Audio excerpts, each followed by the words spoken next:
दोस्तों वलीद वो गलती करता है जो वलीद को हरगिज वो गलती नहीं करनी चाहिए थी, जिसके बाद वलीद बहुत ही पछताने वाला है। वलीद मावरा का मान तोड़ देता है और वो आखिरकार दुरे शेवार से मिलने चला जाता है। वहाँ पर दुरे शेवार अपनी फ्रेंड को उस होटल में बोलती है, आप कैसे भी करके मेरी और वलीद की पिक्चर लेना। कुछ ही देर बाद वहाँ पर वलीद आ जाता है, जिसकी वजह से दुरे शेवार जल्दी में वलीद के पास आ जाती है और उसे बोलती है, वलीद मुझे बहुत खुशी हुई बल्कि तुम यहाँ पे आ गए हो। वहाँ पर वलीद दुरे शेवार को बोलता है, दुरे शेवार तुमने किस वजह से मुझे यहाँ पे बुलाया है। फिर दोस्तों वहाँ पर दुरे शेवार किरने की एक्टिंग करती है, जिसकी वजह से वलीद जाके दुरे शेवार को बचाता है और वहाँ पर दुरे शेवार वलीद के बाहों में होती है। दुरे शेवार की फ्रेंड दुरे शेवार और वलीद की पिक्चर लेती है। वहाँ पर दुरे शेवार वलीद को बोलती है, मैं अपनी सारी गलतियों को तस्लीम करती वलीद, मैं चाहती हूँ कि जो कुछ भी हमारे बीच हुआ वो सब कुछ भुलाकर हम अपनी एक नई जिंदगी की शुरुआत करें। ये बात सुनते हुए वहाँ पर वलीद को मावरा की बातें सच्ची लगने लगती है। वहाँ पर वलीद बोलता है,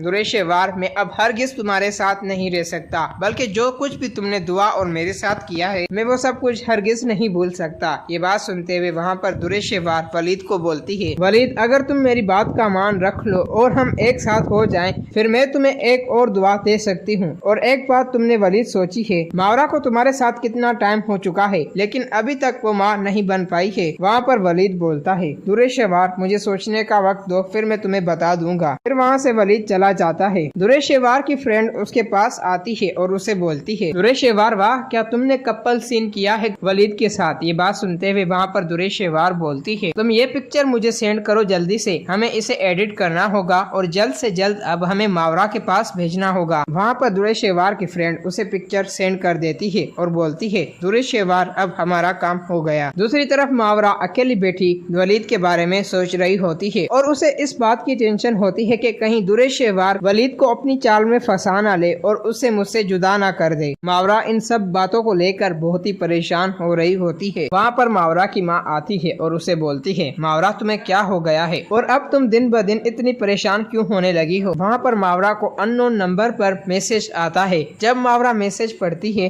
वो बोलती है कि तुम क्या कहना चाहती हो और तुम्हारा साफ साफ मतलब क्या है। फिर दोस्तों वहाँ पर वो लड़की मावरा को वलीद और दुरे शेवार की पिक्चर सेंड कर देती है। जब मावरा वलीद और दुरे शेवार की एक साथ पिक्चर देखती है उसके पैरों तले जमीन निकल जाती है और वहाँ पर मावरा की माँ उसे बोलती है, मावरा क्या हो गया और तुम खामोश क्यों हो गई हो। फिर वहाँ पर मावरा अपनी माँ को दुरे शेवार और वलीद की पिक्चर दिखाती है। जब मावरा की माँ उन दोनों की पिक्चर देखती है वो भी बहुत हैरान रह जाती है और मावरा को बोलती है, ये तो बड़ी चालाक औरत निकली मावरा, अब कैसे भी करके तुम्हें वलीद को इस औरत से बचाना होगा। वहाँ पर मावरा अपनी माँ को बोलती है, माँ आप अपना सामान पैक करो, अब हम इस घर में हरगिज नहीं रहेंगे। वहाँ पर मावरा की माँ उसे बोलती है, मावरा कुछ सोचो और समझो, अगर तुम इस घर से चली गई तो फिर वलीद को वो लड़की आसानी से वलीद को अपनी चाल में फंसाकर उससे शादी कर लेगी और फिर वलीद को तुम्हारी याद भी नहीं आएगी। ये बात सुनते हुए वहाँ पर मावरा बोलती है, माँ मैंने वलीद को बहुत ही समझाया है लेकिन वो मेरी बात समझ नहीं रहा, बल्कि मैंने उसे बोला था कि वो लड़की आपके पीछे पड़ी हुई है लेकिन वलीद सिर्फ मेरी बातों को इग्नोर कर रहा है और अब तो हद ही हो गई और उस लड़की ने हमें पिक्चर भी सेंड किए हैं, अब मैं यहाँ पर हरगिज नहीं रहने वाली माँ। दूसरी तरफ वलीद दुरे शेवार के बारे में सोच रहा होता है। वहाँ पर वलीद सोचता है कि आखिरकार दुरे शेवार की बात मुझे मान लेनी चाहिए। वहाँ पर वलीद के जहन में मावरा के भी ख्याल आ रहे होते हैं। तो दोस्तों आप लोगों को क्या लगता है, क्या वलीद फिर से ये गलती करेगा या नहीं, ये सब कुछ हमें कॉमेंट में लाजमी बताएं।